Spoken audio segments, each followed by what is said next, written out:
Oh yeah, I think that's us. Hello and welcome to the Rangers News YouTube channel. My name is Cameron Willis, and once again, I'm joined by Jordan Carlisle. It's been just over a week since the last time we did something. It's been a kind of up and down week for Rangers, but we're speaking to you after we knocked Livingston out of the League Cup and earned a trip to Hampden. If you haven't already, please click like, please click subscribe. It helps the channel grow. But yeah, we're going to talk about that result. And yeah, Jordan, whether or not it can kind of kickstart what's been a kind of stagnant season so far for Rangers performance wise, even if we're sitting top of the Scottish Premiership or in the semi-final of the League Cup and we're in the Europa League. I still think that you won't find many Rangers fans who think that we've got a season kind of fully up and running yet, or we've hit top form. But that second half against Livingston yesterday was certainly encouraging. And do you think that can serve as a kind of good kind of springboard for the rest of the season? Hopefully, yeah. I think there's been a few a few situations like that when there's been nice passages of play and stuff like that, and then you bring it in or a good result that you think might bring momentum that hasn't really happened yet. But yeah, it was certainly encouraging against a team obviously but defensively it was a good display as well in terms of the fact that they didn't have any shots on target, didn't really trouble Rangers in terms of them going forward. And yeah, it was just a bit of, I think Gary McAllister said it after the game, it was just huff and puff, wasn't it, for the first half, and just same old. And it's such a weird atmosphere around everything. It's just so strange. It's just meandered along. And I think we maybe talked about it before, and like we thought the goalkeeping changes were sort of synonymous with it, and a few other things just chopping, changing, and people missing from COVID and injuries and stuff like that. There's been no continuity. Switching from competition to competition, it's just been the same stuff, and it's been relatively flat, hasn't it? But there was certainly a spark, and in the second half, and like rarely have I ever seen any thing in terms of football or sport or Rangers or anything that's just so obvious when one guy comes in and changes the like the situation in the space of, what was it, 90 seconds, 2 minutes, something like that, and he's already putting one on a plate for Roof. And it's one of those ones where you maybe think about Hagi in terms of his numbers. I think it was 8 goals, 15 assists last year. Good. It's a good return, but maybe you don't realize quite how influential someone can be. Like, not, no one's saying that he literally delivers every single time, but in terms of the influence he can have, it was just so obvious. Yesterday, in terms of that creativity and a bit of spark that's just not been there for most of the season.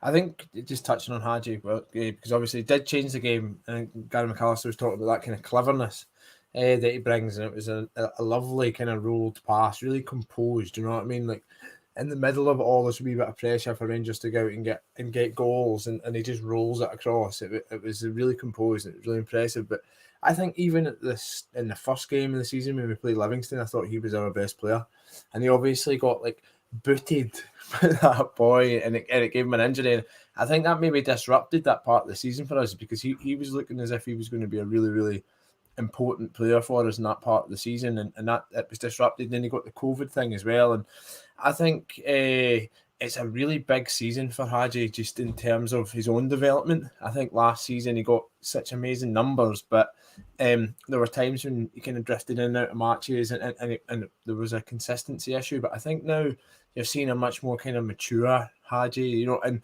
he really gets it as well. See when you like, he bites into tackles, he's willing to work, and he's willing to put his kind of body in the line as well. And I think he's going to be a really big player for us this season in particular. And I think he's probably so far been our best player when he's played. What would you say to that? Yeah, I think influential, like certainly the most influential in most of the games. And I think it's just interesting when you say there about also like the fact that he gets it. I think that shines through like in his interviews and stuff like that. Anytime he's really spoken, obviously he came in, he's like a Cybrox baby and it's just different and all that. Everyone loved that. But sort of beyond that, I think last night he was like, as long as we're scoring goals and winning, people will be happy. And I mean, that is literally at his Rangers, isn't it? Big teams rack up decent score lines, and that is what people will be happy with.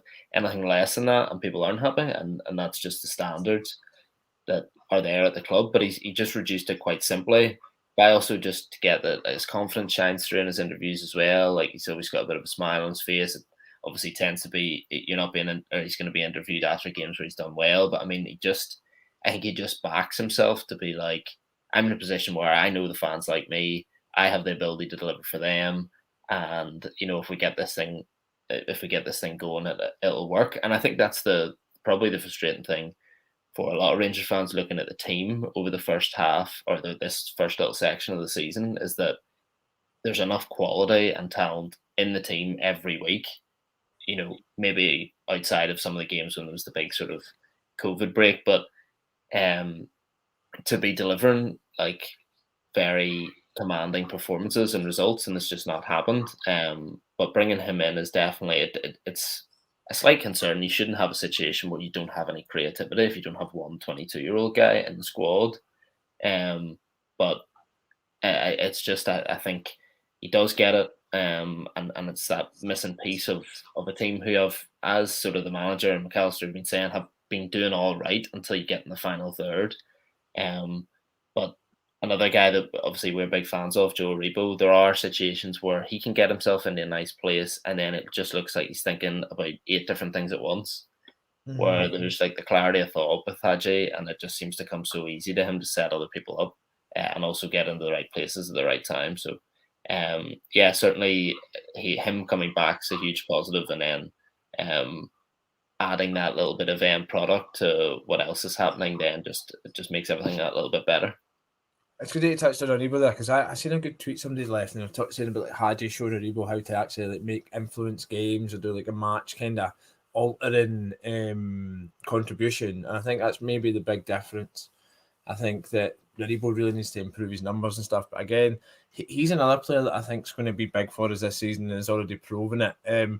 But yeah, he just needs to be a little bit maybe more decisive in the final third and stuff. Like it was interesting because Scott Wright came off at half time. What did you think of his performance? What did you think of his performances as of late? I think he's an interesting one because the endeavour's always there, and he definitely has the spark in terms of willingness to do stuff and the pace. But there's just a few instances where I think was the Malmo game. I just thought that he started decently and then just completely went out of the game as if he was a bit lost. Yesterday, obviously, not much of an impact, and having been given the opportunity to start, and he's had a few chances as well this season. You can't say he's been totally starved of possession or opportunities to do things. And I think see the balls over the top. See Goldson. I saw someone talking about that as well. I mean, he is so good at that. And in terms of if there's space, they were really, really good balls to yeah. And if there's space in behind, like he will find you in that situation. And see, to be fair, I think Kent's been guilty of this as well this season and last. There just seems to be an inability to take those balls down and then finish.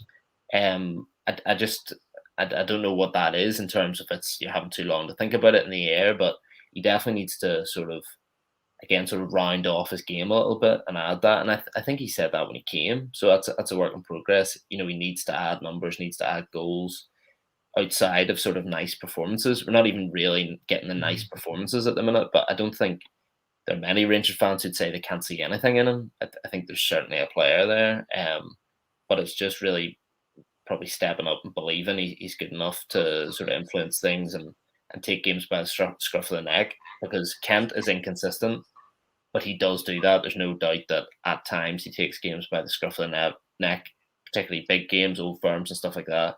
I haven't really seen that from Wright yet. And yeah, there needs to be more from him, especially in situations when Kent's out injured, because he's the natural wide man, the natural guy with pace.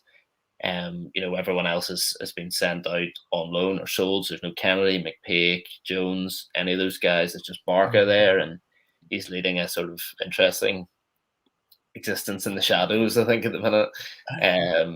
But so it's really down to him if Kent's not there, and he does need to show more, especially in games from the start.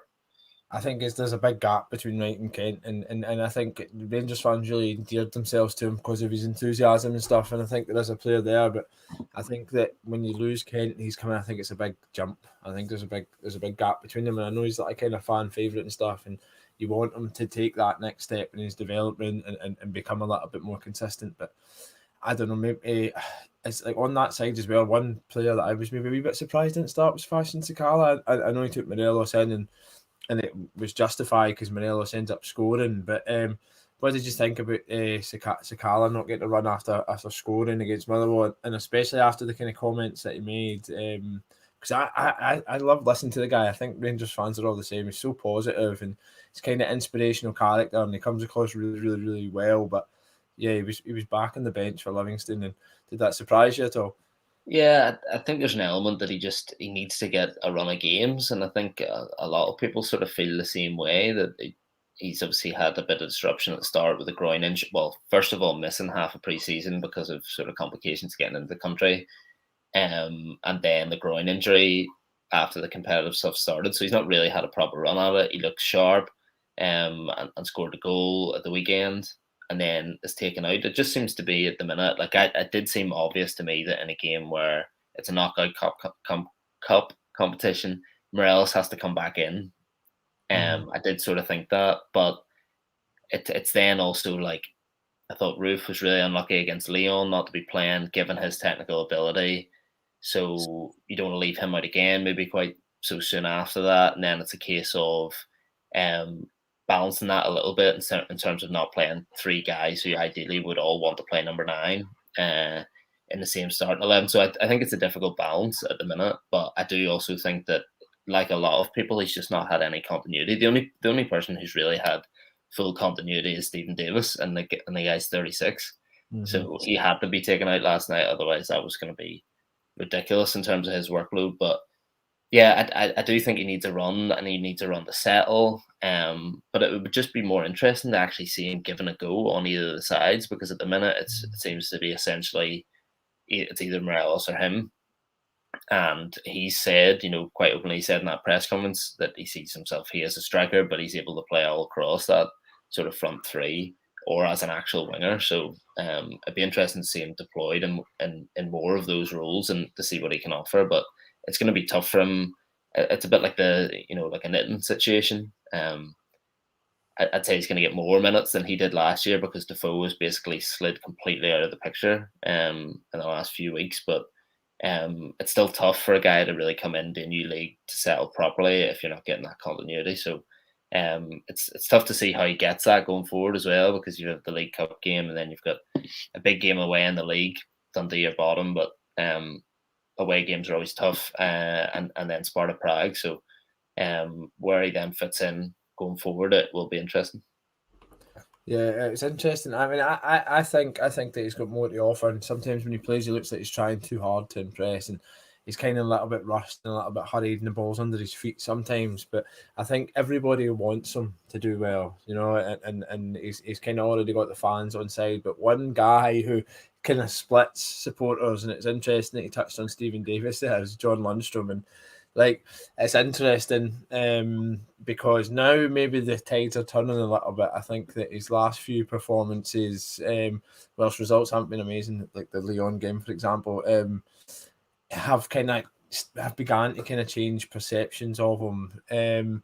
He played in that kind of Stephen Davis role, which isn't obviously his orthodox role. He's more of a kind of box-to-box midfielder. He said that himself. But what did you think of him last night? And what do you think of his progress and where he's at in his Rangers career? Yeah, I think obviously it was a poor start, wasn't it? It was slow. He didn't look necessarily ready to be in when he was in. And the sending off is going to get people on your back, and it's a tough gig, isn't it? I can't really think of many tougher gigs than if you get sent off in a high profile game like that, and then you have to try and win the Rangers support back over in terms of any support in world football. To be able to do that, or to have to do that, is tough. But yeah, I think there's limitations to him. I just think physically there's limitations. His passing range is obviously not what a Davis is, but I was concerned in the Lyon game, say, to go back to that when Davis went off, I don't necessarily think that was a wrong decision to bring Davis off, because he wasn't having a great game. But then the problem there is that you then have to play a different sort of game, and you're going to have less control of the ball necessarily, or less sort of incisiveness, I think, when he's not there, even if he's not having a great game, because when Lundstrom drops in, I think he does a lot of things well. He's physical, won the ball back pretty well on a lot of occasions, tracks kind of well, but is kind of playing the simple options when he's got the ball. But I think last night he made a good impact. He was pressing high up the pitch, which led to the second goal, and I think he had some involvement in the build up for the first. So you can't really argue with that. It wasn't as if there were people running off him and in behind and really exposing the defence. So I think it is a tough gig. He's come up with a big billing from Gerard. Gerard's given him that. Said that he's a guy he's been after for some time, and things like that. So it's interesting. I do feel slightly more optimistic about his sort of future than I did this time a week ago. But he's not a Stephen Davis. That's the thing. He is not that player. But you're going to get a different type of performance from him in there, and I think it shows a bit in terms of mentality that he's not packed it in early doors when he's come under a lot of heat, and he's played at a good level before. So yes, he came with a lot of criticism from Sheffield United fans, but he did well before that sort of disastrous last season, and there's something in there. Played at a decent level, and I think he fancies it as well. It'll be interesting to see it. I don't want to make too many snap judgments at this stage, but what about you? Impressed by him then the last couple of? I mean, I haven't been even yesterday, he punted one away out from the first half. He punted that way out, tried to maybe overplay it, and he just looks a bit budget sometimes, doesn't he? Just something that I can't really shake about that. Like when he gets, there's like moments when you see him. Is my screen going? That's still back. There's moments when he gets the ball and he's like a powerful runner, and even against St Johnstone when he came on, he put that ball in for Sakala and stuff. I think there's attributes that maybe aren't best being kind of exploited by Rangers at the moment for Lundstrom, but there's times when he hasn't helped himself with the crowd and stuff, played the easy pass, snapped somewhat out of a tackle, slowed the tempo down when the game didn't have to be slowed down, and I think that's the learning curve. I think it always needs to be forward, and I think there is a player there, but I'm not sure that we've best accessed how to use him in the team, but because of the wages that will be on and stuff, and because of the profile of him, you're not signing him to sit on the bench. So he's going to play. There's going to be a way to try to get him in, but maybe he suits one of the other midfield roles more than that kind of CDM role better. But I know we just play a little bit higher if we play him there. And I don't know if he was signed as a replacement for Davis. I think he was signed as maybe the replacement for Arfield. Because Arfield's contract's up at the end of the season, if I'm not mistaken. So I think maybe that is the role that we've seen for him, a little bit more further forward. But I think we'll see. I think he's still just finding his feet, and I'm happy that he's getting fans back on side, because I think the big man needs a bit of confidence. And like you say, he looks up for it. He's not shied away. He's still playing. He's still involved. And he's never once kind of hidden. So, you have to give him credit for that. But yeah, it's still too early.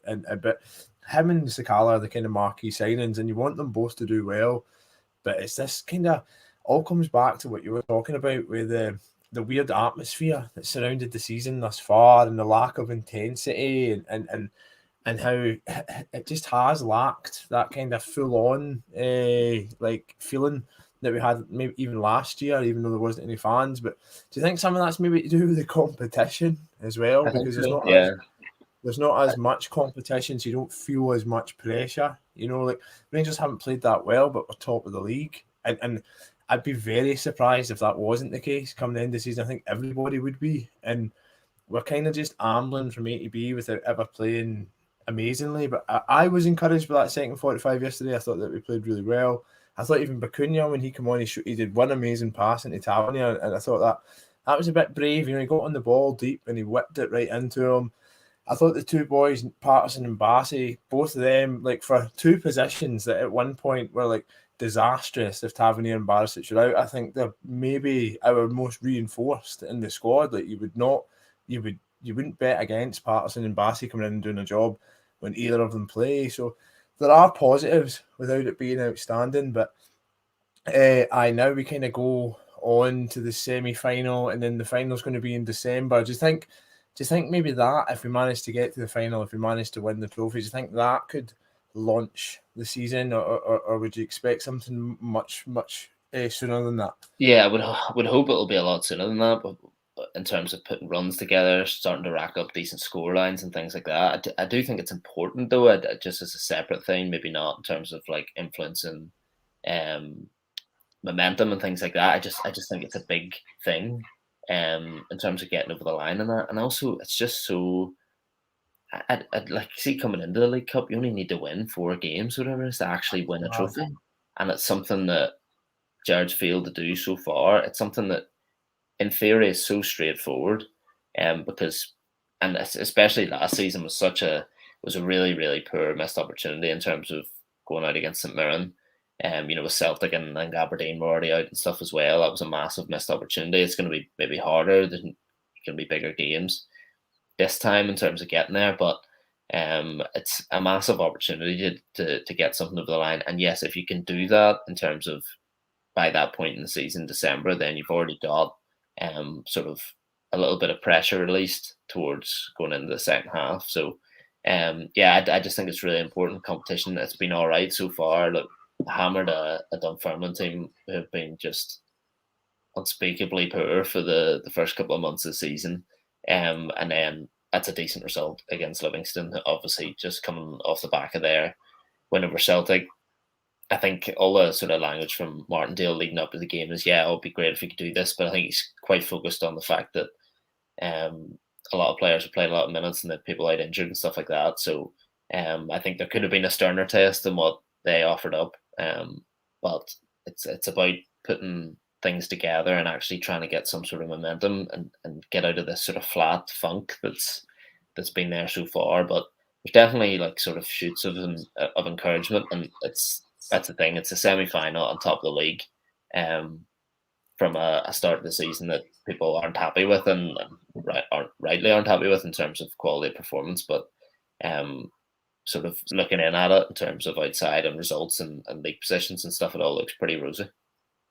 Yeah, I think we're ticking over, just about ticking over. I think there was heading into this period of the season, and a lot of the complaints from supporters are maybe centred around the contract situations with Kamara and Goldson. I think people have differing opinions on how much of a big deal it would be to either, or how much of an impact it's going to have. I mean, but more so than Kamara, Goldson had said that he doesn't want it to become a distraction and stuff. And I think when you start coming off of that pattern, I think maybe that introduces it more to people's thinking.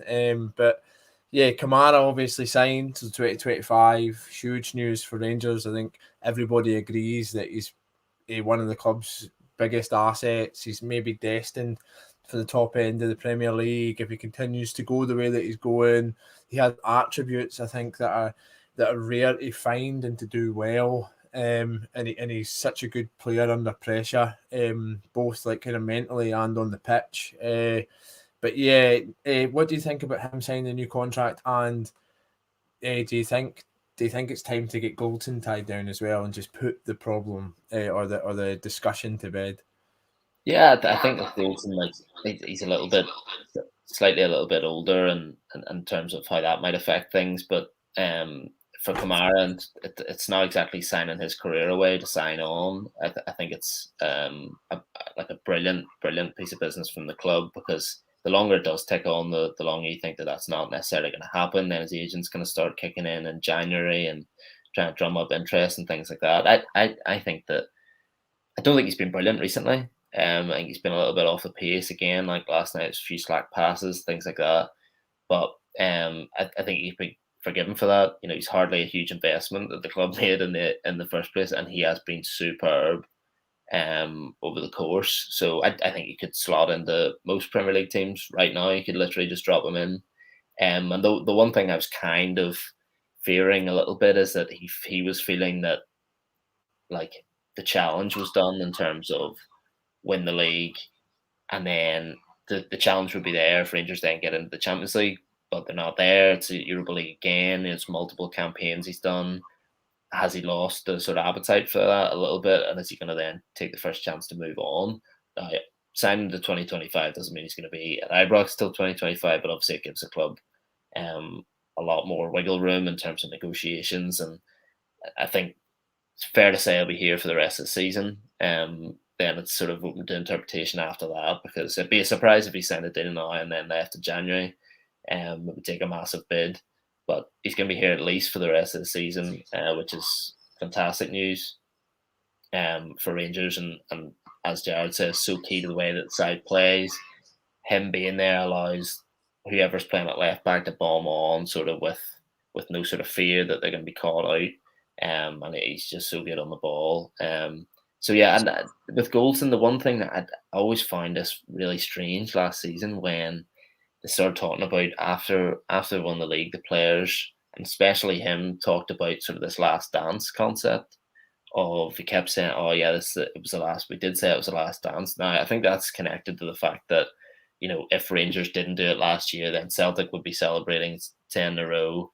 So I think that's connected to that at the point. But the whole point of the last dance and the Michael Jordan and the Bulls is that it was because they all knew the squad was breaking up at the end of the season. And that's just not happened at all at Rangers. Like, none of the key players have left, none of the key components of it have left. But that mentality is like, we're doing this, it's one last push to get over the line, and then we'll see what happens from there. Whereas it's just the same, and I think that may also be contributing in terms of the flatness. So players might say, "Oh yeah, we'll get a taste of silverware, and now we want more." Yes, I'm sure they do, but has the actual fire gone slightly in terms of Goldson? Is he looking back down south?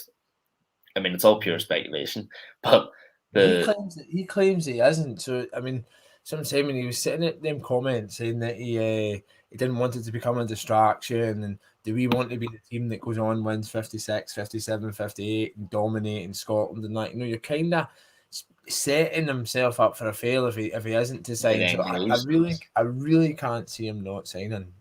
Especially after that. But it is strange in the context of the last dance stuff. Yeah. I get that it was about 10 in a row, but it's been so kind of pushed and played. It's interesting, and maybe it has. It's been such a strange start to the season. Like, and see that you're talking about silverware as well. Like, I know the League Cup's not until December. Rangers obviously have some absolutely massive matches to play before then, but that's a taste of the success, and for me, I think that could be a huge catalyst for the season. I know I'm kind of deviating from the Goldson thing a little bit here, but yeah, and I think that is almost like a reminder of what they can achieve in Scotland and what they can achieve at Rangers. So I think that could prove a catalyst. But yeah, I agree with you that the whole thing surrounding Goldson's a bit strange.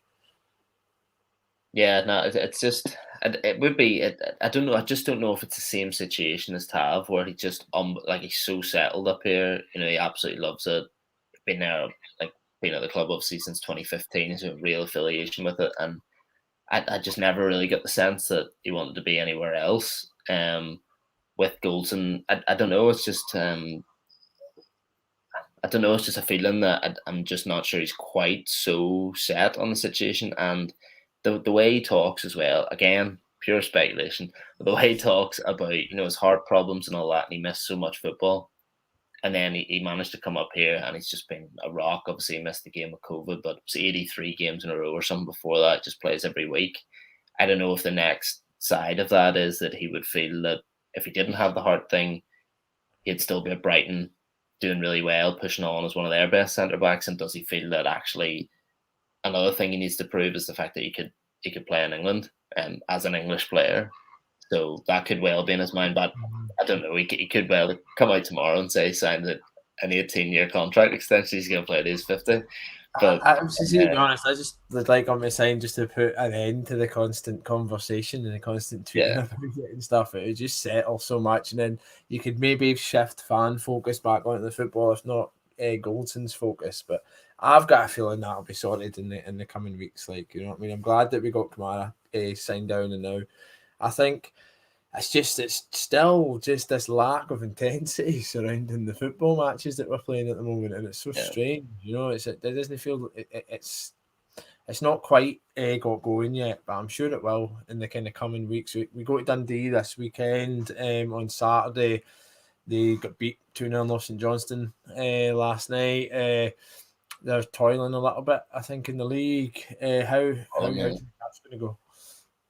Yeah, they're bottom, and it's been a sort of struggle so far. It's just a case, I think, of managing it and trying to come in and actually start well, because there've been so many situations, especially away, over the piece where things start badly or start flat, and then it needs an injection, needs a bit of a rocket at halftime, needs a second half substitute, something like that to spark things into life.